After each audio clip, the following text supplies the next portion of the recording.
Thank you. Thank you. Yes, sir. Harold, looking at a release out of Continental today, a revised CapEx budget, $1.2 billion, a 55% cut, expects cash flow neutral under 30 per barrel WTI. We'll get to foreign oil in a moment, but how would you characterize U.S. producers' ability to adapt in this very short time? Well, we can't adapt. Yeah. So. And Harold, right. let me start with you. Okay. Jim's right. You can't adapt to this type of scenario. So we do the best we can. And, you know, it's national security interest. That's what it is. The irony of this is that we're over there defending their national security. I'm talking about Saudi Arabia. And here they are undermining ours over here. So we can't allow that to happen. They picked this time of this global pandemic, to try to undermine us. And, it just can't happen. I'll let Jim go from there. Yeah, Jim, how does this carry on the Hill? Well, I don't know how it carries on the Hill. I know how it carries in Oklahoma and in the United States. I'm the chairman of the Senate Armed Services Committee. I'm very much concerned. I don't want to get us in a position where we're dependent upon importing oil for our ability to defend America, to fight a war, to run our economy. And that's what we're faced with right now. And I'll be the bad guy and tell you that I sent a letter to Secretary Ross, Secretary of Commerce, and said that we would like to have him start the process of imposing 232 tariffs. Now, that's the national security tariffs that he has the case. First of all, he has to determine that dumping is taking place. Well, we know dumping is taking place, and we even know from some of the Russian people that there's a reason for this, and that is to get us to be dependent upon them. We can't let that happen. So I'm going to recommend that we impose the 232 tariffs to preclude that from happening so that we don't become dependent upon Saudi Arabia or Russia or anybody else for our ability to run this country. Harold, are there, given the environment we're in, it's hard to imagine this scenario, but what happens if there is recovery and we go from oversupply to undersupply? How much risk is there in that? Well, you always deal with that. The good thing about this situation that Jim just talked about is that we have an agency that's charged with protecting American interests such as this. So that's a good thing. We have a Secretary of Commerce that understands and can deal with this quickly. And we've, talked with him, obviously, with the Armed Services Committee moving forward to take charge here, and also the Commerce Committee in the Senate. They can move very, very quickly and stop this situation that's been imposed on us. Senator, I appreciate the national security argument in all of this, and certainly, you go back a couple of decades, and I think back to the OPEC oil embargo, for example, and we know just how important energy independence is to national security. And I recognize that we're at record levels of production here in the U.S., and we're exporting crude all over the world, et cetera. But in general, from a refining infrastructure standpoint, we still are importing quite a number of barrels right now because of how those refiners are structured and how also the ability to get crude to different parts of the country is set up right now. So what do you do about that situation? We're a net exporter. That's where that's at. We'll always import some because there's refineries that are owned by foreign entities. Canada has a number of those. And so you'll always be importing some barrels for some types of crude. But we're a net exporter, have been in the past year. Yeah, Senator, I want to get your thoughts on this, too, as you do bring this petition, this request for Section 232 to the Commerce Department. Yes. Well, that request, and to answer a question earlier that was asked, I wasn't sure it was asked of me or of Harold, but, we can impose tariffs, and then we can change that.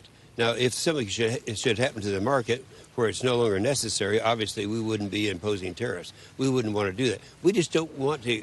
As it is right now, we cannot continue to produce the oil that we have to run this country, and we would be dependent upon people like Russia and like Saudi Arabia. We can't let that happen. Mr. Ham, it's David Faber.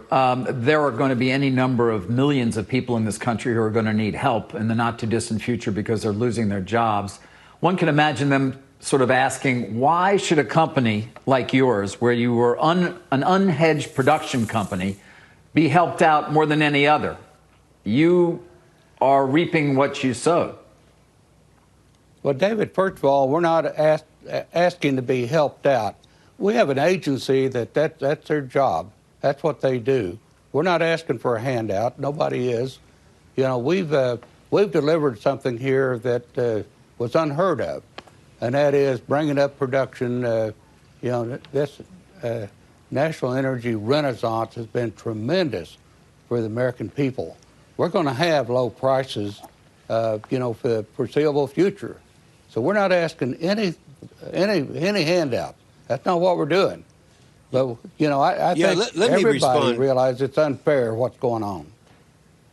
Mm-hmm. Yeah, let me just respond to that, because, you know, if the industry goes down, nobody's going to be working. So that is their job. A lot of jobs are dependent upon our ability to be able to produce domestically, and that is very consistent with the things that we're voting on right now as we speak. Senator, you know, you're on a very short list of senators who voted against this fiscal package, and I'm sure you'll take a lot of heat for it. Do you want to give your explanation as to why you did that? Yeah, well, at that time, we're a state of small business. And with the way they handled small business, they said, you in the small business, you're going to have to support your employees. And you won't get reimbursed, though, until somewhere between probably a few weeks or a few months, and they can't survive that long. We spent all day in the last 5 or 6 days talking to our small employers, and we're trying to keep them alive. All we have to do is make a change, which we're going to make, I believe, today, on the vote today, where those individuals who are taking care of their employees will get reimbursed prior to the time that they are out the money. It's a matter of cash flow, not a matter of changing the amount of money.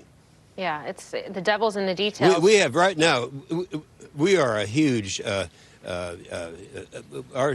have small businesses. You know, 99% of our activity is out of small business in the state of Oklahoma. And we're helping the employees and the employers, and that will be taken care of in the vote that we'll be taking this afternoon. Yeah. And certainly the devil's in the details, and employers are feeling the pain just as much as employees. Which brings me to my question for you, Harold, and that is the fact that Continental Resources did put out this update today. One of the things that was outlined is that the average rig count is going to go from 9 down to 3 in the Bakken. It's going to go to 4 from 10.5 in Oklahoma as well. When you see rigs come down or go up, that also translates directly and indirectly into quite a number of jobs. What are we already seeing in terms of some of those issues, some of those potential layoffs for workers in the oil patches right now? Well, it's drastic. Halliburton just announced a large furlough yesterday. The good thing about it's a furlough. They're not laying those people off.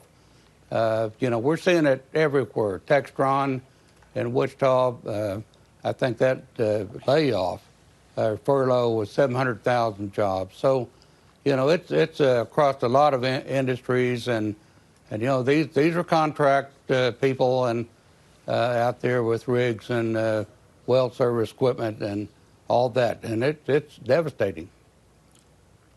Yeah. To put that in perspective, Mr. Ham, what is the oil price that you would need right now for Continental, not break even per well, but for you to actually earn a return at the corporate level? Well, you know, we just put out a budget, you know, at this level that, you know, would be cash flow positive at $30. You know, we have great properties. We're a strong company. You know, we can weather the storm, but you know, it's we need to correct this situation. That's what we're trying to do. We've asked you know, through the Armed Service Committee ask the Commerce Committee to fix this trade situation, and we believe they'll do it. This thing could end quickly. It's unheard of that somebody come in with a global pandemic and try to take advantage of American companies here and break this industry. We're not going to let that happen. Harold, we appreciate your time as always. Senator, thank you as well. We hope to talk to you soon. Harold Hamm and Senator Jim Inhofe. Thank you very much. Dow's up about 75 points.